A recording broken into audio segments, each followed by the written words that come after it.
All right, question number 6.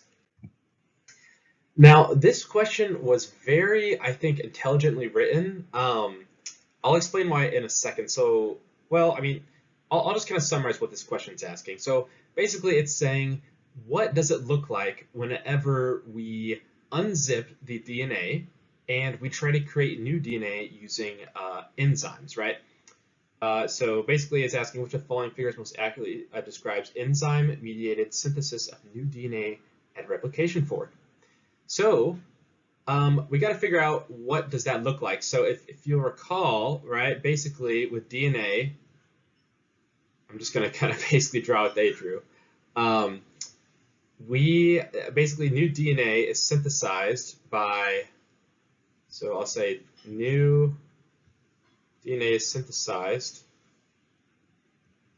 by DNA polymerase, right? Now here's the key, all right? And I'll just kind of draw what they drew here.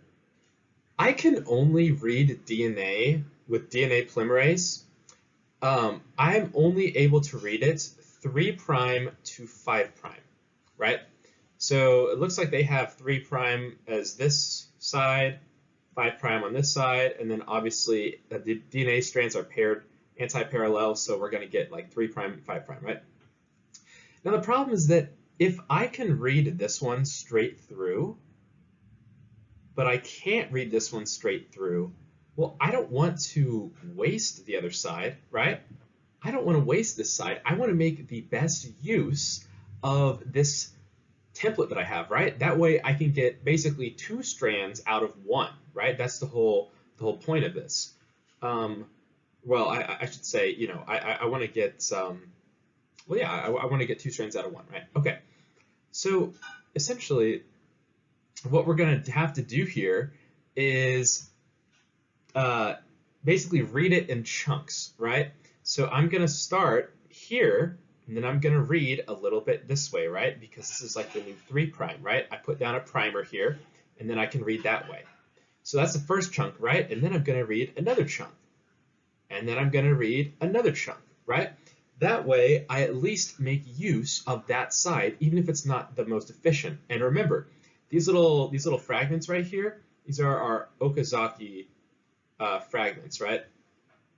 And you know, we can then basically glue them together using like DNA ligases and whatnot. Okay, so anyway, with that in mind, let's look at these answer choices. Okay, so any of the answer choices where we are reading in like the same direction on both sides, well, we know that's going to be wrong because you should recall that the DNA polymerase can only read, you know, in one direction, right?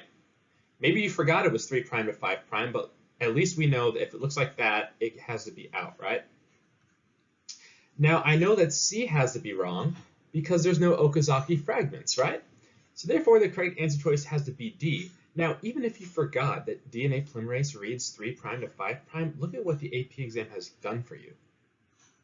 You are able to cross out all answer choices, and they didn't even test you on it, right?